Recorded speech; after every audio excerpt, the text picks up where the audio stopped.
Hello, good morning. Welcome back to my YouTube channel. എന്താണ് വിഷു ആയിട്ട് എല്ലാവരുടെയും പരിപാടീസ്? എല്ലാവരും കണിയൊക്കെ കണ്ടോ? വിഷു ഒക്കെ അടിച്ചു പൊളിച്ചോ? ഇതാ നമ്മളിവിടെ കണി കാണാനുള്ള തയ്യാറെടുപ്പിലാണ് കേട്ടോ. രാവിലെ ഒരു 4-4:30 സമയം വരുന്നത്. ഇതിന് മുന്നേ ഞാൻ അപ്ലോഡ് ചെയ്ത വീഡിയോ സാധനങ്ങൾ വാങ്ങിക്കാൻ പോകുന്നതും കണി ഒരുക്കുന്നതൊക്കെ ആയിട്ടുള്ള വീഡിയോ ആയിരുന്നു. അപ്പോൾ കണി കാണാതെ എങ്ങനെയാണ് നമ്മൾ ആ വീഡിയോ അവസാനിപ്പിക്കുന്നത്? എനിക്കറിയാം, ഓൾറെഡി ഈ വീഡിയോ ലേറ്റ് ആയിട്ടാണ് വരുന്നത്. വിഷു കഴിഞ്ഞിട്ട് എന്തായാലും ഇപ്പോൾ ഒരു 2-3 ദിവസം ആയിട്ടുണ്ട്. അതുകൊണ്ട് തന്നെ നമ്മളിതാ രാവിലെ കുളിച്ച് ഫ്രഷായി വന്ന് വിളക്കൊക്കെ വെച്ച് കണി കാണാനായിട്ട് പോവുകയാണ് കേട്ടോ. അങ്ങനെ വിളക്കൊക്കെ വെച്ചതാ മനസ്സറിഞ്ഞ് നമ്മൾ പ്രാർത്ഥിക്കുമ്പോൾ കിട്ടുന്ന ഒരു ഫീലുണ്ടല്ലോ, അത് പറഞ്ഞറിയിക്കാൻ പറ്റുന്ന ഫീലല്ല, അനുഭവിച്ച് തന്നെ അറിയണം. ഇതാണ് കേട്ടോ നമ്മൾ ഇത്തവണ ഒരുക്കിയേക്കുന്ന കണി. തലേ ദിവസം രാത്രി ഞാൻ തന്നെയാണ് ഇതൊക്കെ ഒരുക്കി വെച്ചെങ്കിലും എനിക്ക് ഇത്ര ഭംഗി അപ്പോൾ തോന്നിയിട്ടില്ലായിരുന്നു കേട്ടോ. വിളക്കൊക്കെ വെച്ച് കാണാൻ നല്ല ഭംഗിയാണ്. അങ്ങനെ ഞാൻ പ്രാർത്ഥിച്ചൊക്കെ കഴിഞ്ഞ് അനന്തുവിനെ വിളിച്ചുകൊണ്ട് വരുവാണ് കേട്ടോ. തലേ ദിവസം ചെറിയൊരു വഴക്കായതുകൊണ്ടാണ് ഞാൻ കണ്ണൊന്നും പൊത്താനൊന്നും നിൽക്കാഞ്ഞത്. പക്ഷെ അവൻ വേറെ ഒന്നും നോക്കിയിട്ടില്ല, കണി തന്നെയാണ് ആദ്യമായിട്ട് കാണുന്നത് കേട്ടോ. അങ്ങനെ ലൈറ്റൊക്കെ ഇട്ട് ഞാൻ ഒന്നുകൂടെ ചെന്നിരുന്ന് പ്രാർത്ഥിക്കുകയാണ് കേട്ടോ. എനിക്ക് എത്ര നേരം അവിടെ ഇരുന്നിട്ടും മതിയാവണില്ലായിരുന്നു കേട്ടോ. ഭയങ്കര തേജസ്സായിരുന്നേ കൃഷ്ണനെ കാണാനായിട്ട്.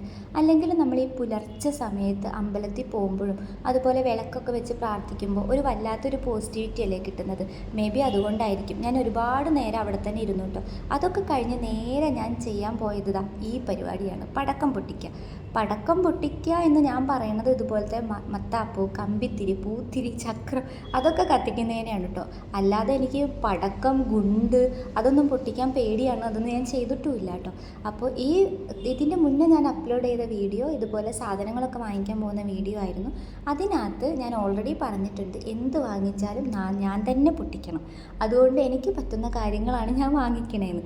അതുപോലെയാണ് ഇപ്പോൾ കണ്ടില്ലേ, ഇത് പുലർച്ചെ സമയമാണ്. തലേ ദിവസം നമുക്ക് ഇതൊന്നും പൊട്ടിക്കാനുള്ളൊരു ഗ്യാപ്പ് കിട്ടിയില്ല. കാരണം വേറൊരുപാട് കാര്യങ്ങൾ ചെയ്യാനുണ്ടായിരുന്നു. കണിയും വെച്ച് കഴിഞ്ഞപ്പോഴേക്കും ഓൾമോസ്റ്റ് രാത്രി ഒരു 12:30 അപ്പോൾ പിന്നെ നമ്മൾ നേരെ കിടന്നു കേട്ടോ. ഇതൊന്നും പൊട്ടിക്കാൻ നിന്നില്ല. അതുകൊണ്ട് തന്നെ ആ ക്ഷീണം തീർക്കാൻ വേണ്ടിയിട്ട് പുലർച്ചെ തന്നെ ഞാൻ ഇതൊക്കെ എടുത്ത് കത്തിച്ചിട്ടുണ്ട് കേട്ടോ. ആ സംഭവം കണ്ടോ, ഇതെങ്ങനെയാണെന്ന് പോലും എനിക്കറിയില്ല. സത്യത്തിൽ ഇതെങ്ങനെയാണെന്നുള്ളത് ഈ വീഡിയോൻ്റെ അവസാനം തന്നെ ഞാൻ കാണിക്കുന്നുണ്ട് കേട്ടോ. ഇത് ഞാൻ വെറുതെ ഇങ്ങനെ പിടിച്ച് ആട്ടിക്കൊണ്ടിരിക്കുമായിരുന്നേ. സംഭവം വേസ്റ്റ് ആണെന്ന് കരുതിയിട്ട് ഞാൻ പറയണമുണ്ട്, ഇതെന്താ ഇപ്പോൾ ഇതിനകത്തൊന്നുമില്ലല്ലോ, ഇതിങ്ങനെ കത്തിക്കൊണ്ടിരിക്കുകയാണോ, വേറെ ഒന്നുമില്ലല്ലോ, വെറുതെ ആയല്ലോ എന്നൊക്കെ ഞാൻ പറയണുണ്ട് കേട്ടോ. പക്ഷേ ട്വിസ്റ്റ് അതല്ല, ട്വിസ്റ്റ് ഇതിൻ്റെ ലാസ്റ്റാണ് ഉള്ളത് കേട്ടോ. അങ്ങനെ ഞാൻ ഓൾമോസ്റ്റ് അതൊക്കെ കത്തിച്ചു. ഇത് കത്തിച്ചത് മാത്രമേ എനിക്ക് ഓർമ്മയുണ്ടായിരുന്നുള്ളൂ. പിന്നെ അവിടെ കുറേ പൊട്ടലും ചീറ്റലൊക്കെ ആയിരുന്നു കേട്ടോ. അങ്ങനെ ഇപ്പോൾ ഏകദേശം സമയം ഒരു 6:30-7 മണിയോട് അടുത്തിട്ടുണ്ട്. അമ്പലത്തിൽ പോകാനുള്ള തയ്യാറെടുപ്പിലാണ് ഞാൻ. ഒരുങ്ങിക്കൊണ്ടിരിക്കുമ്പോഴാണ് ബ്യൂറോയിൻ്റെ നമ്മുടെ ഗ്ലാസ്സിൽ ഇതുപോലത്തെ ഒരു ലൈറ്റ് കണ്ടത്. നോക്കിയപ്പോൾ ഉണ്ടാ സൂര്യൻ, എന്തൊരു ഭംഗിയാണെന്ന് നോക്കിക്കേ. ഓറഞ്ച് കളറിലങ്ങ് ഉദിച്ച് നിൽക്കുക കേട്ടോ. അകത്തുനിന്ന് കണ്ടത് പോരാഞ്ഞിട്ട് ഞാൻ മുറ്റത്ത് ഇറങ്ങിയിട്ട് കുറേ നേരം നോക്കി നിന്നിട്ടോ. നല്ല ഭംഗിയുണ്ടായിരുന്നേ കാണാനായിട്ട്. അത് കഴിഞ്ഞപ്പോഴേക്കും റെഡി ആയിട്ടുണ്ട്. നമ്മുടെ ആനിവേഴ്സറിക്ക് ഗിഫ്റ്റ് കിട്ടിയ ഡ്രസ്സാണ് കേട്ടോ ഞാൻ ഇന്നിടുന്നത്. നല്ല ഭംഗിയുണ്ടായിരുന്നു, എനിക്കിട്ടിട്ടും ഭയങ്കര ഇഷ്ടമായി. അങ്ങനെ ഞങ്ങൾ അമ്പലത്തേക്ക് പോകാനായിട്ടാണ് കേട്ടോ റെഡി ആവുന്നത്. ഞങ്ങൾ 2 പേരും റെഡി ആയിട്ടുണ്ട്. ഇനി നേരെ അമ്പലത്തിലോട്ട് പോവാം. ഏതൊരു ഐശ്വര്യ ദിവസവും അതുപോലെ തന്നെ ഏതൊരു നല്ല കാര്യവും സ്റ്റാർട്ട് ചെയ്യുമ്പോൾ ഇതുപോലത്തെ നല്ല നല്ല സ്ഥലങ്ങളിൽ പോകുന്നത് എന്തുകൊണ്ട് പെട്ടാണല്ലോ. ഈ അമ്പലം ഓൾമോസ്റ്റ് മേ ബി എൻ്റെ വീഡിയോസ് കാണുന്ന എല്ലാവർക്കും അറിയുന്നുണ്ടാവും. കാരണം എൻ്റെ അക്കൗണ്ടിലുള്ള വീഡിയോസിൽ മാക്സിമം കൂടുതലും ഈ ഒരു അമ്പലവുമായി റിലേറ്റ് ചെയ്ത അല്ലെങ്കിൽ ഈ അമ്പലത്തെ കാര്യങ്ങളൊക്കെ ആവാനാണ് സാധ്യത. ഇത് നമ്മുടെ തൈക്കാട്ടുശ്ശേരി പുന്നക്കീഴിൽ ഭഗവതി ടെമ്പിളാണ്. നമുക്ക് നടന്നു വരാനുള്ള ദൂരമുള്ളൂ, വീടിൻ്റെ തൊട്ടടുത്ത് തന്നെയാണ് കേട്ടോ. ഇത് ഇവിടുത്തെ അമ്പലക്കുളമാണ്. ഈ അമ്പലക്കുളം കാണുമ്പോൾ അനന്ത് പറയും, ഇതിൻ്റെ നടുക്കൊരു കിണറുണ്ട്, പണ്ട് ഇതിനകത്തോട്ട് ആരും ഇറങ്ങാതിരിക്കാൻ വേണ്ടിയിട്ട് അങ്ങനെ പറഞ്ഞ് ഞങ്ങളെല്ലാം പേടിപ്പിക്കുമായിരുന്നു. അങ്ങനെ വീട്ടിൽ വന്നു, ഭക്ഷണമൊക്കെ കഴിച്ചു, കുറച്ച് നേരം കിടന്നുറങ്ങി. വേറെ ഒന്നും ചെയ്യാനില്ലാത്തതുകൊണ്ട് ഞാൻ ഈ ബുക്ക് ഇരുന്ന് കുറച്ച് നേരം വായിച്ചു കേട്ടോ. അങ്ങനെ ഇരിക്കുമ്പോണ്ട് അത് കണ്ടോ, മുറ്റത്തൂടെ ഒരാൾ പോണത് കണ്ടോ. ഉടുമ്പാണേ. ഇവിടെ ഉള്ളവർക്ക് ഇതിനെ പേടിയൊന്നുമില്ല, പക്ഷേ എനിക്കിതിനെ ഇപ്പോഴും ഭയങ്കര പേടിയാട്ടോ. ഇതിൻ്റെ അടുത്ത് പോകാനോ അല്ലെങ്കിൽ ഇത് വരുന്ന കണ്ടാൽ തന്നെ ഞാൻ ഓടും കേട്ടോ. എന്തൊരു വലിയ ജീവിയാണ്, പക്ഷെ ആളൊരു സാധുവാണ്, പാവമാണ്. പക്ഷേ എനിക്കിതിനെ കാണുമ്പോൾ തന്നെ പേടിയോ. ഞങ്ങളുടെ നാട്ടിലൊന്നും ഇതിനെ കണ്ടിട്ടേ ഇല്ല. ഇവിടെ വന്നേ പിന്നെയാണ് ഇതിനെയൊക്കെ കാണുന്നത്. ഇവർക്കിത് കണ്ട് അല്ലെങ്കിൽ വളരെ സുപരിചിതമായൊരു സാധനമായതുകൊണ്ട് വലിയ പ്രശ്നമൊന്നുമില്ല. അങ്ങനെ കുറേ നേരം കഴിഞ്ഞു. ഈവനിങ് ആയപ്പോൾ ബീച്ചിൽ പോകാമെന്ന് വിചാരിച്ച് ഞാൻ ബീച്ചിൽ പോകാൻ വേണ്ടിയിട്ട് റെഡി ആയിട്ടുണ്ട്. ഇത് അങ്ങോട്ടേക്ക് പോണ വഴിയാണ് കേട്ടോ. കഴിഞ്ഞ തവണത്തെ വിഷുവിന്, ഇത് ഞങ്ങളുടെ കല്യാണം കഴിഞ്ഞതിന് ശേഷമുള്ള രണ്ടാമത്തെ വിഷുവാണ്. കഴിഞ്ഞ തവണത്തെ വിഷുവിന് നമ്മുടെ ഈ സെയിം ബീച്ചിൽ തന്നെയാണ് കേട്ടോ പോയത്. അരീക്കൽ ബീച്ചിലേക്കാണ്. വീടിൻ്റെ അടുത്ത് തന്നെയാണ്. വീട്ടിൽ നിന്ന് പെട്ടെന്ന് എത്തിപ്പെടാൻ പറ്റുന്ന ഒരു ദൂരത്തിലുള്ള ഒരു ബീച്ചാണ് കേട്ടോ. ഞാൻ, അമ്മ, ചിറ്റ, മാമി, 3 മക്കൾ, അങ്ങനെ ഞങ്ങൾ എല്ലാവരും കൂടിയേ പോയത്. പിന്നെ ചിറ്റയുടെ മോൻ ശങ്കരനും ഉണ്ടായിരുന്നു കേട്ടോ. ശങ്കരനെ മിക്കവാറും എൻ്റെ വീഡിയോസൊക്കെ കാണുന്നവർക്ക് മേ ബി അറിയുന്നുണ്ടാവും. ഞാൻ ആ പേരിടയ്ക്ക് പറയാറുണ്ട്. എൻ്റെ വീഡിയോസൊക്കെ കൂടുതൽ അവനാണ് എടുത്തൊക്കെ തരാറ്. ഇത് നമ്മുടെ ബീച്ചിലേക്ക് പോണ വഴിയാണ്. നല്ല ഭംഗിയാണ് കേട്ടോ കാണാൻ. 2 സൈഡിലും പാടവും കായലും ഒക്കെ ആയിട്ടുള്ളൊരു വഴിയാണ് കേട്ടോ. അങ്ങനെ ഇതാ നമ്മൾ ബീച്ചിലെത്തിയിട്ടുണ്ട്. ഇത് കാണുമ്പോൾ നിങ്ങൾ വിചാരിക്കും നല്ല ശാന്തമായിട്ടുള്ള ബീച്ചാണല്ലോ, വലിയ തിരക്കൊന്നും ഇല്ലല്ലോ എന്ന് വിചാരിക്കും. എന്നാൽ എൻ്റെ പൊന്നു മക്കളെ, നിങ്ങൾക്ക് തെറ്റിയിട്ടോ. ഇത് നമ്മൾ ചെന്നപ്പം ഇങ്ങനെ ഒരു ബിറ്റ് എടുക്കാൻ വേണ്ടിയിട്ട് ഞാൻ എടുത്തൊരു വീഡിയോ ആണ്. ശരിക്കും തിരക്ക് എന്താണെന്ന് ഇപ്പം ഞാൻ കാണിച്ചു തരാം കേട്ടോ.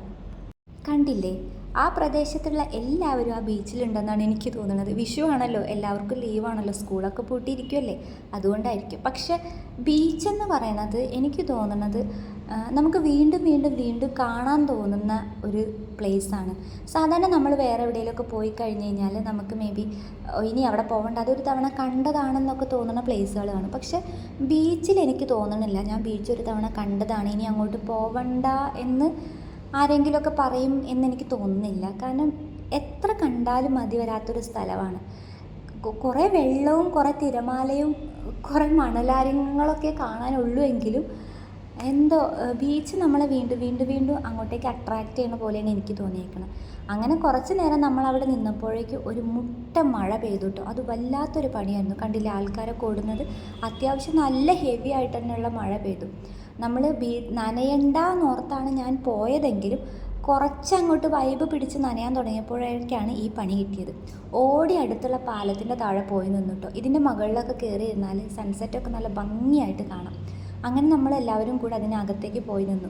അത്രയും ആൾക്കാരൊക്കെ എവിടെ പോയി എന്ന് പോലും ഒരു ഐഡിയ ഇല്ല. പകുതി മുക്കാൽ ആൾ ഇതിൻ്റെ താഴെ തന്നെ ഉണ്ടായിരുന്നു കേട്ടോ. നല്ല കിടിലൻ മഴയാണ്, ചെറിയ തോതിലൊന്നുമില്ല. കണ്ടില്ലേ, അത്യാവശ്യം വലിയ രീതിക്ക് തന്നെ മഴ പെയ്യുന്നുണ്ട്. കുറേ പേര് ഈ ബജി കടയിലും അതുപോലെ ഐസ്ക്രീമൊക്കെ കൊടുക്കുന്ന ഷോപ്പിലും അങ്ങനത്തെ കുറച്ച് കടകളിലൊക്കെ കുറേ പേര് കയറി ഇരിക്കുന്നുണ്ടായിരുന്നു. കാരണം പുറത്ത് നിൽക്കാൻ പറ്റില്ലല്ലോ, അത്രയ്ക്കും അധികം മഴയാണ്. അങ്ങനെ ഞങ്ങൾ അവിടെ നിന്ന് ഒരു ബജിയൊക്കെ വാങ്ങിച്ച് അപ്പോഴേക്ക് മഴയൊക്കെ ഒന്ന് ഒതുങ്ങിയപ്പോൾ വീണ്ടും ബീച്ചിലേക്ക് ഇറങ്ങി. ബീച്ചിൽ വന്നാൽ നനയാതെ പോകുന്നത് ശരിയല്ലല്ലോ, അതുകൊണ്ട് വീണ്ടും ബീച്ചിലേക്ക് ഇറങ്ങിയിട്ടു. വന്ന സമയത്തൊക്കെ വളരെ ശാന്തമായിട്ടായിരുന്നു തിരമാല അടിച്ചുകൊണ്ടിരുന്നത്. പിന്നീട് നല്ല കാറ്റും ഭയങ്കര ദേഷ്യമൊക്കെ ഉള്ളതുപോലെയാണ് നമുക്ക് തോന്നുക. അത്രയ്ക്കും സ്ട്രോങ് ആയിട്ടൊക്കെ വരാൻ തുടങ്ങിയിട്ടു. അപ്പോഴേക്കും ഞങ്ങളെല്ലാം അടിമുടി നനഞ്ഞിട്ടുണ്ടായിരുന്നു. ഒരിക്കൽ നനഞ്ഞു കഴിഞ്ഞാൽ പിന്നെ വീണ്ടും വീണ്ടും വീണ്ടും നമുക്ക് അവിടെ തന്നെ നിൽക്കാനാണ് തോന്നുക. ഞങ്ങളെന്തായാലും സൺസെറ്റൊക്കെ കാണാം എന്നുള്ള പ്ലാനിലൊക്കെയാണ് പോയത്. പക്ഷെ സൺസെറ്റ് പോയിട്ട് സണ്ണിനെ പോലും കണ്ടില്ല എന്ന് പറയുന്ന അവസ്ഥയാണ്. ചുമ്മാതാട്ടോ, സണ്ണിനെ കണ്ടു, കണ്ടില്ലേ ഒളിഞ്ഞിരിക്കുന്ന കണ്ടില്ലേ. കുറേ നേരം നമ്മൾ വെയിറ്റ് ചെയ്ത് നോക്കി ആൾ പുറത്ത് വരുമെന്ന് ഓർത്തിട്ട്. പക്ഷെ നല്ല മഴക്കാറായിരുന്നു. പോകുമ്പോൾ തന്നെ മഴക്കാറുണ്ടായിരുന്നു. പക്ഷെ മഴ പെയ്യില്ലായിരിക്കും എന്നുള്ളൊരു കോൺഫിഡൻസോടു കൂടിയാണ് പോയതെങ്കിലും പകുതിക്ക് വെച്ചപ്പോൾ അതെല്ലാം വെള്ളത്തിലായിട്ടു.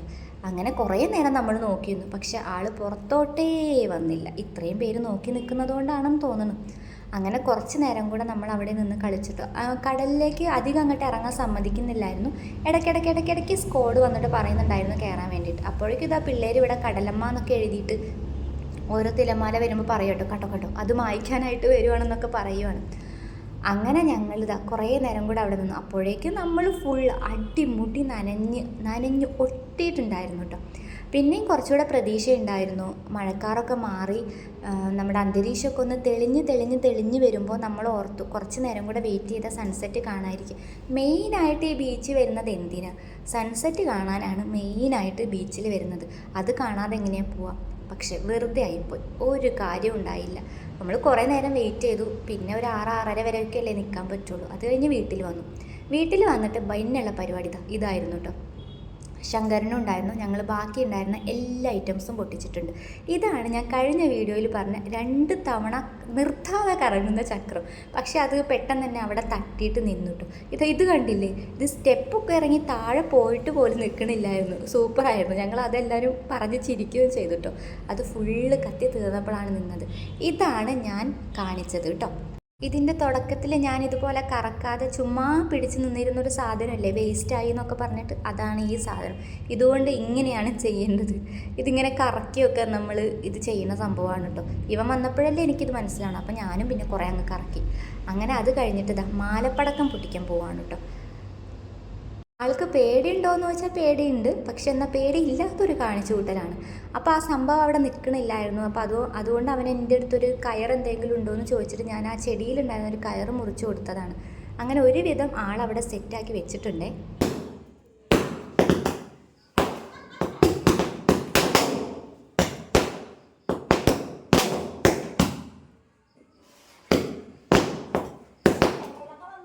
അങ്ങനെ അത് കത്തി തുടങ്ങിയതേ ഞാൻ കണ്ടുള്ളൂ. അവൻ ഏത് വഴിക്ക് ഓടിയെന്ന് പോയി ഞാൻ കണ്ടില്ല കേട്ടോ.